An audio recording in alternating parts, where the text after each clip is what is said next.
Have you ever thought of a killer business idea and thought to yourself that what if someone could give you money right now? You'd leave your current job or immediately after finishing college, just go all after making this amazing app or building this business which can possibly solve problem for thousands and lakhs of people and make you really, really rich. That's the question with which most entrepreneurs start and build their startups that you know of. However, this question is becoming so much more relevant, and a lot of people are asking it ever since they've started exploring other entrepreneurs pitching their startups on a show like Shark Tank India. Which is why today we bring to you on Grow's new channel called Groww Plus about how you, as an entrepreneur, as a young person, can raise funds for your startup. We'll be answering all questions related to how do you value your business, how much equity in your business should you be giving to an investor in return for shares in your company, how much money should you be really asking for, and would you need a professional along with you to help you in this entire journey. My name is Sarthak Ahuja. I'm a chartered accountant, company secretary, cost accountant, and Groww has invited me because I help a lot of startups raise funds. So I'm gonna try and give you all my gyan in less than 10 minutes. Let's begin.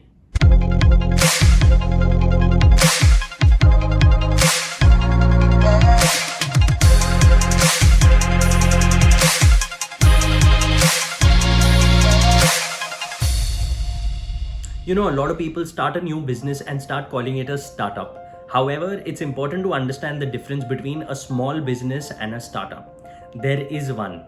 So, you would have been taught in either college or in school, in business studies, or even through people guiding you that you make a business to earn profits. However, these days, in today's time, there are primarily two objectives that a business tries to capture. One is of course profitability, and the second is scalability. So you may be profitable, but if you're not able to serve a very large market, you are not a startup, but you're a profitable small business, which in itself is great.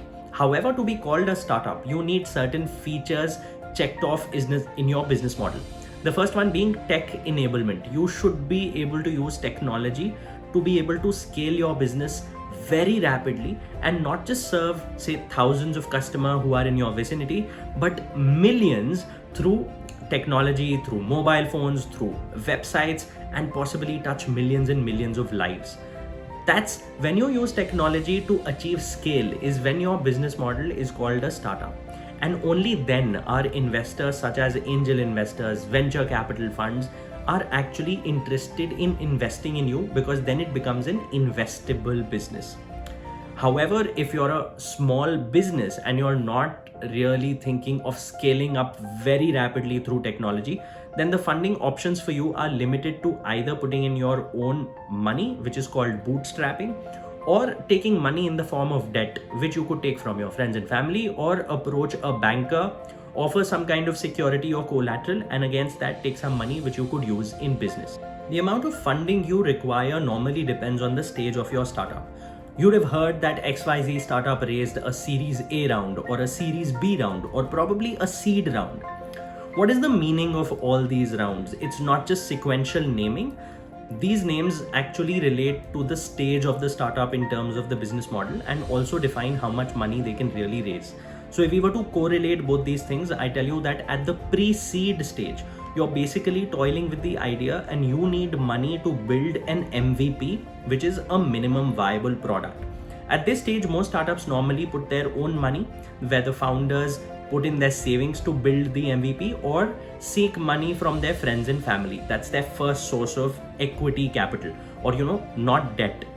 Then comes a seed round, where in the seed round, your of course ask in terms of money is higher. Your company's valuation has gotten higher because you've already built a basic version of your product, the MVP.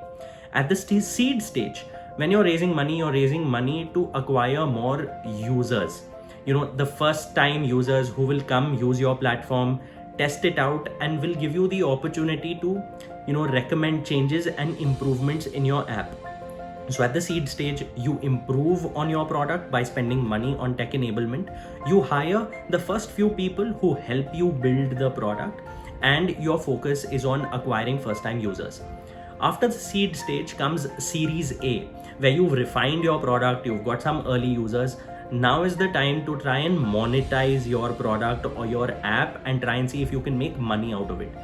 This is the stage when you call monetization of your product, or you try and get the first time early revenue in your business model. The money that you require here is provided by a bunch of angel investors, and possibly at the seed stage, a marquee venture capital firm or a VC firm may also be investing money in you.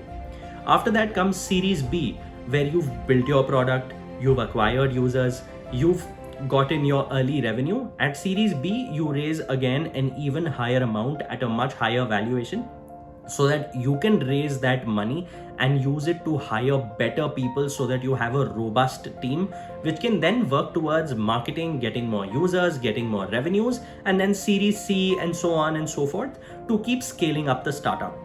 You need to do it very rapidly, because when people raise funds, they normally raise just enough to be able to last them about 18 to 24 months in the future, by when they can achieve the next stage in their business or the next milestone, which is required for them to have a higher valuation and then raise more money from future investors. Now let's talk about what is it that you would require before you approach any investor to raise funds. The first thing needed is a pitch deck. I think the sections of a pitch deck also help you validate whether your business is going to be something that investors would put money in or not. So what are the things that you really cover in a pitch deck? There are roughly about 10 to 15 slides, and the first thing that you talk about is the problem. What is the problem in the market that you're trying to solve? Then you move on to explaining what is it, the solution that you've brought to the table, which will help tackle this problem in the best possible manner.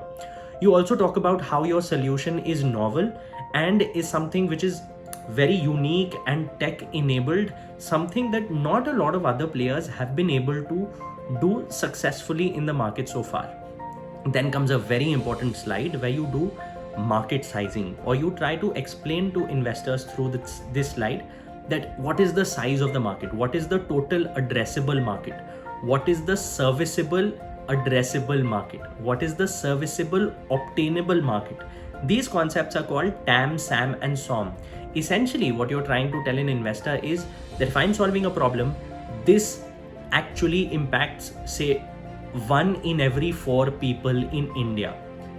That way it's a huge problem, and your TAM is 25% of India's population. However, that problem may be solved through various means, and there are probably 4 options to solve it, and most people are using say option 1, 2 and 3. You as option 4 as a solution are trying to capture the market, educating people on how this problem can be solved using this one option 2, and that's how you will increase and slowly capture the total market. That's how you introduce your product.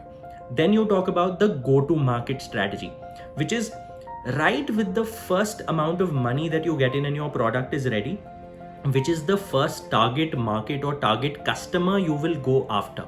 So if you're based out of say Mumbai and you will be testing the product in Mumbai itself, you would say that I'm possibly planning on targeting people who earn more than 50,000 per month and are living in Mumbai. That may possibly be your go-to-market strategy. So you define the customer persona you would be going after. After that, you talk about your competition. So you say there are these other players in the market who are trying to solve this problem, and you try and benchmark your solution against theirs and try to show to the investors how you are better than your competitors. So you could be better in terms of efficiency, in terms of speed, in terms of cost, in terms of ease of use. So you have to show to the investors how you are solving it better than your competitors. Remember, you can't tell them that I have no competition at all, because everything would possibly have competition, and it's important for you to dig deep and figure out who your competitors are. Then you move on to explaining how you would be using the funds, how much money do you really need for the next 18 months to get to the next milestone, and how much equity are you willing to give away in your business. This calculation comes through building this working in an Excel spreadsheet, which is called a financial model. So you put certain things like, for example, if I need to acquire these many users in the next 6 months, this is the amount I would have to spend on, say, Facebook marketing or Google marketing or third-party advertising, and this is how I will acquire these many users.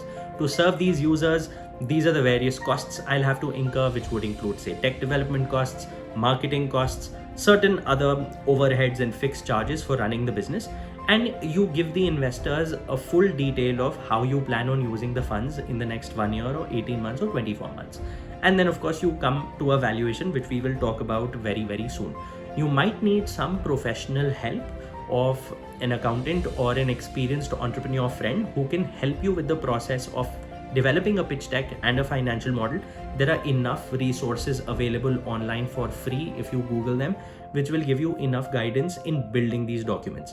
However, you don't just need a pitch deck, you don't just need a financial model, and you don't just need some amount of professional help.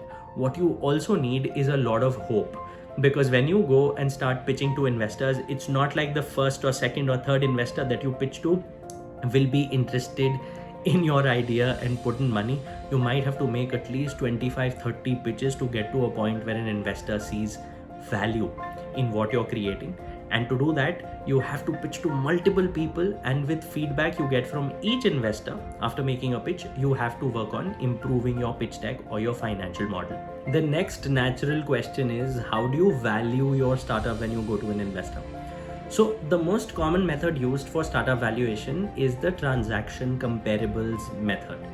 So what you're essentially trying to do is find out other startups in the same industry at the same business stage as yours, where the founder is probably has the same kind of experience or the same background as you, so that you can compare that startup with yours and say that these are very similar.